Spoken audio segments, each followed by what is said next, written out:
Welcome back for another video. I'm Eharbad, a free-to-play endgame player in Raid Shadow Legends. Today is day 12 of the Morrigaine fusion, and we are thankfully nearly finished. We have 3 of the epics at 5-star, and we have 2 of the rares at 4-star 40. We still have 2 more rares to go. We will need to get 1 from Dungeon Divers and 1 from Ice Golem. If we have a quick look through what has happened since yesterday's video, first and foremost, I did use all 10 energy refills from the clan shop. My goal had been to get the 3 epics to at least 5-star and onto the road to level 50. In doing so, I broke through the 7200 point mark in champion training. Furthermore, I wanted to rush Theodore to 6-star and be able to build him during clan v clan. With Theodore still at 5-star 50 and with 2 5-star food ready to go, I was on 8300 points. I'd crafted 2 food to 5-star as I decided getting some resource return from champion training made sense to me, given the cost at that point was simply some void brews that I have too many of and a modest amount of silver. With this done and 30 minutes remaining in the champion training, I sniped 7th to get a nice gem return and succeeding in 6-starring Theodore, which was something I wanted to do for CVC, so I can get maximum CVC points from Ascension, books, and Minotaur farming. Get 80 gems and the epic book. And overall, I achieved the goals I wanted to. We did use slightly more resources versus what we needed to for the fusion, but since I wanted to get Theodore to 6-star, it made sense to me to try and get the 80 gems for maximum resource return. In terms of Ice Golem, we're at 640 points. We obviously need to get to 2250, so we're going to have a lot of work to do tomorrow once CVC starts. With that in mind, we do have 100 energy from Tag Team Arena. We have 125 energy from Classic Arena. And we have another 150 energy from Artifact Enhancement. In fact, we also have the final sort of 2,500 points from Artifact Enhancement, which we'll get during CVC by ranking 6-star artifacts to level 16 for maximum CVC points. And in terms of the Dungeon Divers, we're currently sat at 2850. We need to get to 3750, which we will easily achieve by pushing the Ice Golem. Furthermore, we have the weekly energy rewards, both the Ascension and the upgrade a champion to rank 4, which we'll also be able to use in Ice Golem tomorrow. And if we need any more energy in addition to that, we have gems. And in fact, we are now sitting at a very healthy gem count of 25,800, which is about 1,500 gems more than we started the fusion with. And we'll be looking to spend quite a number of those during CVC, partly to push the Ice Golem, but also in terms of farming masteries in Minotaur. Let's just pick up our last energy refill for today. We've done Iron Twins already. So with the rest of my energy today, I'm just going to be running Ice Golem 24, and I will change to Ice Golem 25 tomorrow once CVC starts for maximum points. You have seen this team before. This is my speed farm Ice Golem 24 team, where I'm using a double reset.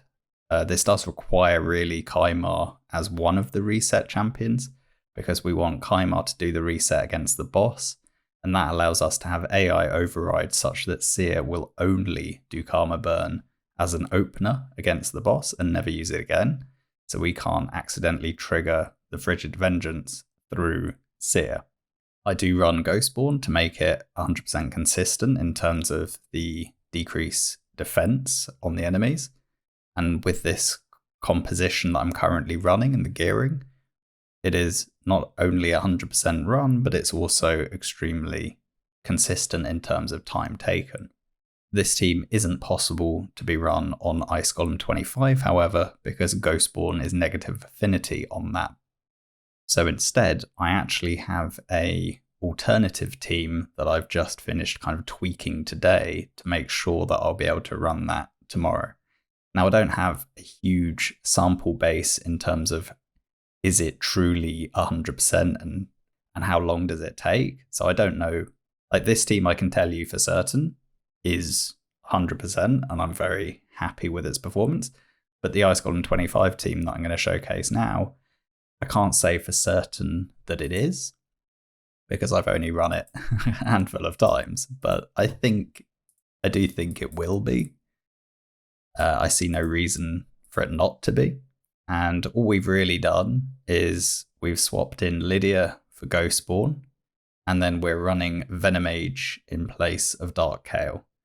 And the main reason for that is Venomage is a little bit slower at killing the boss, but what Venomage brings is he's much tankier. And that is significantly important when we are neutral affinity. And simply put, my Dark Kael just isn't built tanky enough for me to be confident that he'll run Ice Golem 25 fine. You 100% can build Dark Kael to be consistent on Ice Golem 25, but mine, I think, needs a bit more effective HP, particularly through defense. Furthermore, my Lydia actually still has War Master on her, so there is a chance we'll proc Frigid Vengeance, and I think my Venomage will survive that quite comfortably. My Venomage is built extremely tanky. In fact, we did just proc it in this run, so you got to see that it's fine. With Frigid Vengeance, not really a problem. Venomage will take it, no problem. Particularly, we are getting the passive interaction with Venomage where enemies under heal reduction do less damage. So, we are making benefit from the passive.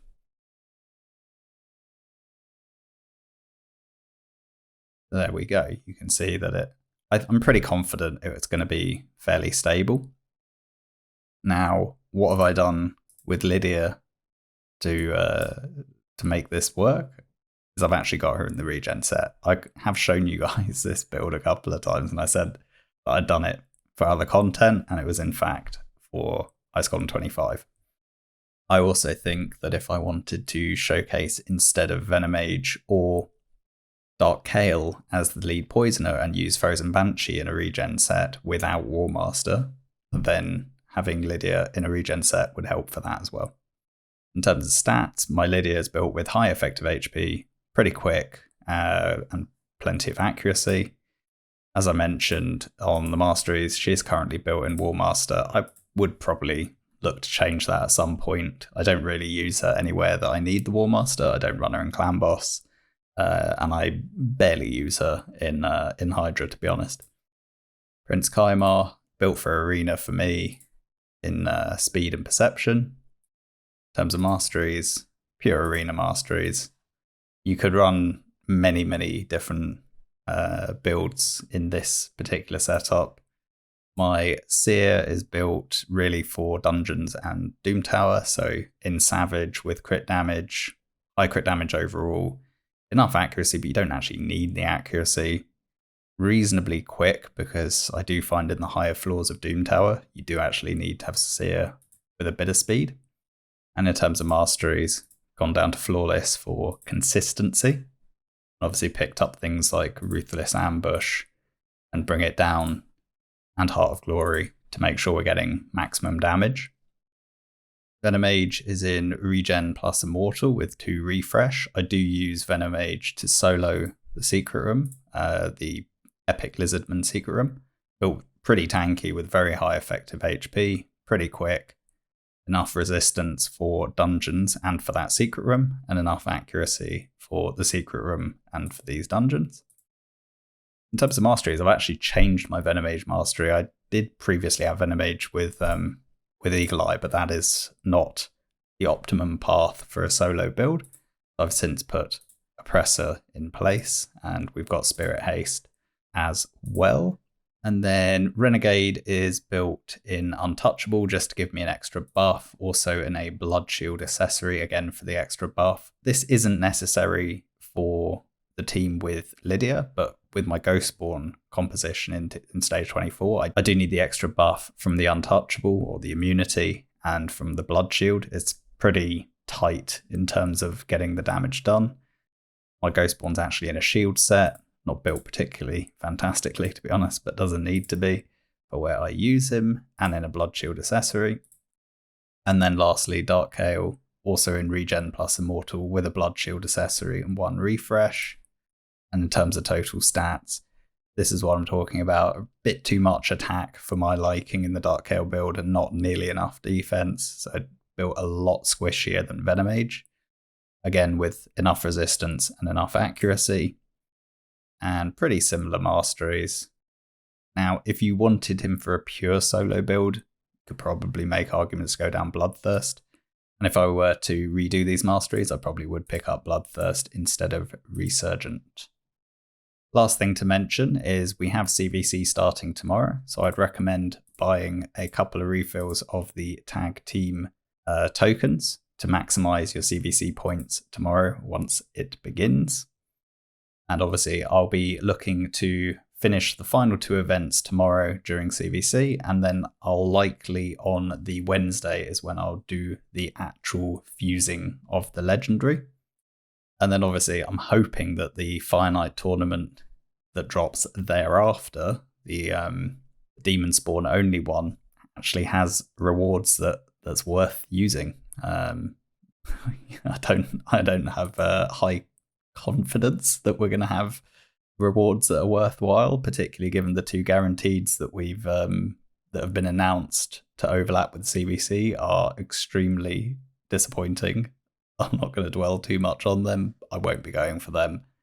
I think it's just shameless bait, to be honest. If we looked at the actual faction, I think most people would have expected to have at least a legendary rather than epic. And if you're going to do an epic, couldn't it have at least been Ruella? I think you'd have had more people interested if the epic being offered was Ruella, who's been shown to make a fairly interesting champion for Fire Knight for speedruns, and I think would just be a more interesting champion, to be honest. I'm not particularly excited by Duden. I do think that he's actually not bad and he'll probably be pretty good for Faction Wars, but it's just boring. It's the same problem as in the video I made before the fusion.